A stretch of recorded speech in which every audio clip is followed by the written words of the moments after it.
Let's go. All right. So on today of 30 teams in 30 days, we talking about the Los Angeles Lakers team that won a championship, team that I said would win a championship and nobody listened. But the Lakers are champions. They're going into next season. We had a trade rumors. This season starting a bit early for them. They get like maybe six weeks rest. Considering when training camp starts. So what do you make?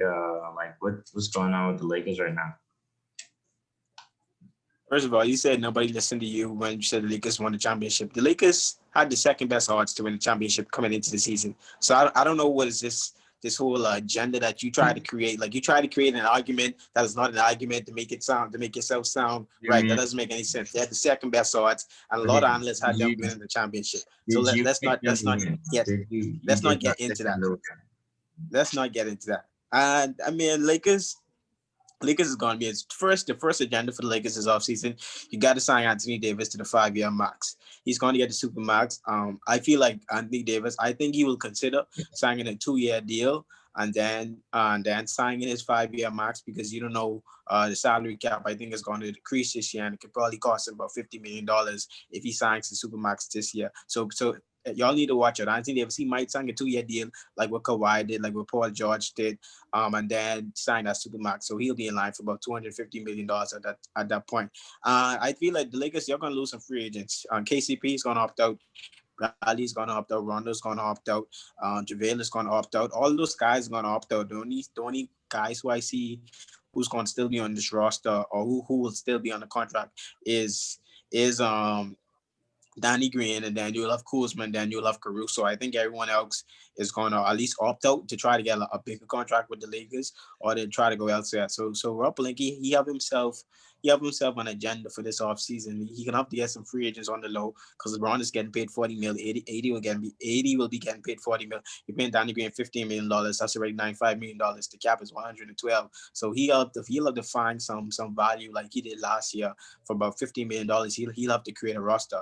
Um, because if they go into the luxury tax, it's going to be a problem. The only way I could see bringing them some guys is probably trading Danny Green. I don't think anyone wants Danny Green at this point. You'll have to give up Danny Green, Kuzma, and some picks. You don't have no picks. I don't think anyone wants either of those guys. Rob Pelinka, he have himself a handful. But the Lakers, yes, they won the championship. Yeah, it was a year when any team could have won the championship this year, and the Lakers they proved that they were the ones most they were one of us most ready at this point. But any team could have won the championship this year. At least this year wasn't a year where we just see some clear cut favorites. Yes, you had guys. Yes, you had the Lakers up there, the Clippers up there, the Bucks up there. But it really was anyone's ball game from the 1 to 4 seeds within both conferences. But I mean, next year it's going to be tough. I want to see what Rob Lincoln does. I know they talk about Ibaka. I don't think Ibaka goes there. I think Rondo is. I don't think Rondo's going to resign because they're not starting him. So I don't know. Maybe they go after guys. DeMar DeRozan, that kind of seems likely. I think you'd have to give him a pick too because I don't think Spurs want Kuzma because you'll have to resign him. And then Danny Green, he is just terrible at this point. I don't think Danny have much he has left. So it's going to be a challenge for the Lakers to build his team in the offseason. Okay, well, there's a couple of things. Let's just talk about the roster for a second. KCP is probably gonna opt out. He played well. He played really good inside the playoffs, and he was one of those guys who hated on KCP, said he was dead, he was trash, this and that. And he showed all of y'all haters out there that he can ball. And I told you guys, KCP was the best shooter on the Lakers all season long, and he showed that again That's in the not saying much. That's not saying much. Lakers okay. are a terrible 3 point shooting team. That's not saying much. What does that have to do They're with? bottom 5 3 point shooting team in the league. That's not saying much. Okay, And he's but the best shooter. It's not he saying is a much. good 3 point shooter though. That's what I was trying to tell you guys. But okay, now KCP is probably gonna opt out. He can take a little less and come back and try to rerun it, but he's played himself into a payday, and who's gonna blame him to I'm not gonna blame him if he goes and get some money somewhere else. Rondo, I feel like they're gonna try hard to keep Rondo because we saw like having Rondo is a big part of it. Because it got LeBron off the ball, it got him a lot more rest, and I feel like he was a key piece to the championship run. He brings a real championship experience, and JaVale McGee. I mean, he can he's really expendable. We saw him just dropped out of the rotation a bit. I want them to keep Dwight Howard. I mean, if they could get Ibaka, then maybe you don't have to keep JaVale or Dwight. Because Ibaka's better than both of those guys. I mean, Dwight played really good within the system, and Danny Green's a lot better than you give him credit for. He's really good on defense. He's not the defender that he once was, but he's still a really good defender, No, especially. he's not. No, he's Uh, not. He's not. Please yes, stop. he is. Yes, Danny he Green is. is not. No, he's not. Danny Green is terrible. Please stop. Danny No, Green is no. terrible. Okay, you could You ask guys any analyst scapegoat out Danny the there. entire year. Danny Green is No a good Laker defender. fan wants Danny Green on the team. Please stop. Okay, yeah. Obviously, he's streaky, and he. I the trade. Streaky. He's not streaky at all. He just is not hitting any shots. Okay, okay, yeah. Hitting three Okay. threes in one game is not streaky. That's not Yeah, streaky. listen. Okay, listen. Regarding the Danny Green trade with DeMar DeRozan and Danny Green and Kuzma for DeRozan, that trade idea, I don't know if it makes the Lakers better, and I don't know if it makes them worse. You know what I mean? Like I don't love it, but I don't hate it. Obviously DeRozan is a better player than Danny Green and Kyle Kuzma, so I guess that's a win. But I don't, DeRozan doesn't shoot the three. The brother, like he's really good at the mid range, but he don't shoot the three. And the Lakers need 3-point shooters, and if they lose KCP, they could lose KCP. I don't know if this is the move to make. So I feel like Rob link up a lot of work. I feel like AD is going to sign a 1-on-1 because after this season, LeBron's going to be under a free agent. He has a chance to opt in. So then I'll put the two of No, those he has 2 more years. No, yeah, he has a play option his last year. So that'll put LeBron and AD at the same, time frame, to renegotiate a contract, and that might work into the Lakers' favor. So I feel like AD signs a 1-on-1, and I feel like they should. I like Oladipo. If you're gonna trade Danny Green and Kuzma, I feel like you got to bring back some shooting. DeRozan doesn't bring back shooting. There isn't anyone out Neither of there. those guys can shoot. Danny cannot shoot. Yeah, but Kuzma's a terrible shooter. Like no, I mean you can't expect to give and you can't expect to get and don't give. You're not giving okay, anything much. You're giving Danny okay, Green and but Kuzma. Like you giving that's up. not much. Okay, on a bad 3-point shooting team, you're giving up your only guys who could hit 3-pointers for a guy who doesn't shoot them at all. Like, do you not like think about that for a second? Like that makes them No, first of all, I don't think the Spurs do that deal. Like, if I'm the Spurs, what is Danny Green gonna give me? Like, what? He's probably come off the bench on my team because my backcourt has DeJounte Murray and then Lonnie Walker is coming back. That's not a start. Danny Green won't start on my team. Kyle Kuzma, I don't even know if he starts. He definitely doesn't start. And plus, he only has 1 more year left on his deal. He's due for an extension. So if I'm the Spurs, I'm looking at it like I'm not even getting a starter back. Why would I do this deal? Y'all have to give up something else for the Spurs to do this deal, and y'all don't have any picks. So I'm not even looking at the Lakers point. I'm looking at the Spurs. Like why would they do that deal? It doesn't make any sense to me.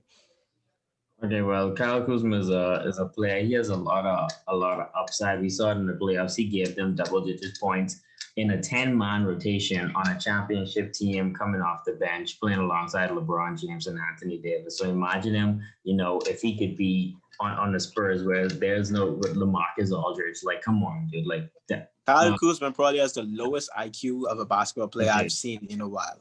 His Yeah. IQ is terrible. His defense is terrible. His shot selection is terrible. Everything, yes, he may give you 10 points, but he's probably going to shoot 15 shots as well. Kyle Kuzma is not a great player. I don't, you Lakers fans, you need to stop. He's not a great player. Just because he's young doesn't mean he has potential. No, Kyle Kuzma has a low ceiling. His ceiling is exactly what he was on this team, a role player on a championship team. I don't even know if it's championship team. He may start for some bad teams like the Knicks, maybe the Bulls or something like that, maybe the Hawks, but any other team, he's not getting a starting job. And if he does, the team is not going to make the playoffs. So let's stop this press about Kyle Kuzma. I feel like you have to put him into the right situation, and you got to let him run free. Like he's a guy, he needs to get going. And come on, playing aside LeBron James and Anthony Davis, and you still putting up in a 10-man rotation, giving guys double digits points off the bench. Like, come on, like imagine this dude, if he got like a starter role, like we saw Kyle Kuzma we've seen Kyle Kuzma with the green light. And each time the team missed the playoffs, each time the team was a bottom 2 seed, we saw him with the Yeah, green light. well, I This is mean that not his was first season. We that saw was him his his rookie rookie year with the year. green light. We saw him last year when he completely regressed without AD and LeBron was missing some time. And that team was a bottom 3 seed. So let's please Well, stop. We've seen him with the green I light. don't That's hold not last that's not a, year that's against not a those good team. guys because like they played bad like in the second half because LeBron got injured and then all the trade wheels broke. And there's chanting, "Oh, LeBron, LeBron will trade you," So I don't really hold that against them. But I feel like the Lakers are in a good position going forward. Rob Pelinka got his work cut out. I feel like you got to make some moves. Obviously, the team, like I want them to keep Rondo, and if they can't get Ibaka, keep Dwight and try to keep KCP. So like you keep the core of the team together, and like you could probably shuffle around some other guys. You want to reshape your bench and probably bring in some more shooters. But yeah, that's my thoughts for the Lakers. First of all, Rondo is gone because why? The Lakers are letting Rondo come off the bench. Rondo does not want to come off the bench, especially when the Clippers will be offering him probably more money on the starting role. Rondo's not going to. He doesn't want to come off the bench. He does not want to come off the bench, and plus he's going to go to the highest bids. Whoever pays him the most money and gets him a starting job. You have about 25 other teams that will give him that role. Rondo will not be returning to the Lakers. KCP, yes, he is due. He's probably gonna make more money than he is now. I don't think he's gonna cash out. He's probably gonna make like $50 million, like with Donnie Green making. I don't think he's gonna get the $20 million. I think a lot of people already know what KCP is. I Yeah, think KCP was one of those guys that gained from the bubble as well. We see him; he was shooting the lights out that we've never seen him really do before. So I think the lack of fans. I think the lack of fans really helped KCP. That's not KCP something was a good I don't shooting expect ball. that from KCP on a regular. And then you look at guys like Ibaka. Why would Ibaka come to the Lakers when he could go to the Nets with one of his best friends in KD, or he could go to the team in LA, the Clippers, with a guy he won the championship with Kawhi Leonard, with his best friend that was on the Raptors last year. Why would he go to the Lakers when you have two other options that's probably going to start him as well? I don't even think the Lakers start him because y'all want Anthony Davis playing center. It doesn't make any sense to me. So I don't think Ibaka is out of the question. Best chance is probably to re-sign Morris, maybe get like a Wesley Matthews. You'll probably have to throw some money at Avery Bradley, but other than that, I don't see you guys have to get low guys. Maybe re-sign JaVale. I think Dwight's gonna stay because Dwight he has a tendency to just want to be around the boys. I think he's gonna stay. Other than that, I mean, it's gonna be tough because the Lakers are gonna be in a hard tax because guys that they bring in will force them to go over the tax. It's not like these are guys that was on their team and they re-signed. If they had re-signed guys, they would have been better off. But when you bring in free agents and you go over tax, you're going to be in some serious luxury problems. And the Lakers on a team that's willing to go way over the tax because the Bus family just isn't that. They're not as wealthy as the other owners in the NBA. Not like a Steve Ballmer, not like a Wick Schrausberg. They Rob Pelinka, he has himself a handful with this team. I want to say. Well, I mean, like if you talking about going into the tax, if your team competing for a championship, I don't think the owners have problems going into the luxury tax. And your point on Rondo, if a team wants to give Rondo 12, 10, like $12 million, then yeah, goodbye. Like he could get out of there. Like, and then to the point with the Clippers, we can match anything the Clippers give them. So the Clippers give him, but I mean they could offer him a starting role. But why do you want to go to the team that choked in the playoffs versus when you have a better chance, you could be playing with LeBron and AD versus Kawhi and Paul George. So I mean, you know why a guy does that? You know why a guy does that? Because if any player goes to the Lakers, you will say, "Oh, they rode LeBron and Anthony Davis to a championship." Guys do not want that on their resume because they know how you LeBron fans are. LeBron fans are quick to say, "Oh, he rode LeBron to a championship." No, guys, right? That's why you see CP3. He said he doesn't want to go to the Lakers because he know that will be the rhetoric. If he goes to the Lakers, he rolled LeBron to championship. No, guys want to go to a situation that they feel is winnable and they want to help excel them. Not everybody is Dwight Howard and Jared Dudley that wants to ride curtails to a superstar on the championship. Not everybody's like that. Some guys actually want to compete.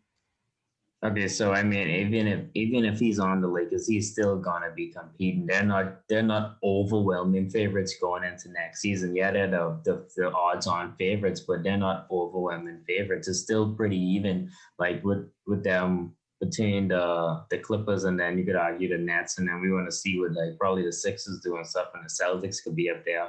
So I mean, it's still pretty even. It's not like the Lakers are the odds-on like overwhelming favorites. So. No, it's not about them. It's not about them competing. It's the fact that if they win, what the rhetoric will be. The rhetoric will be that they roll LeBron James to championship, and guys not want it on their resume. Well, I mean, Rondo got his credit. He was playoff Rondo, and everybody gave him his credit. So I disagree.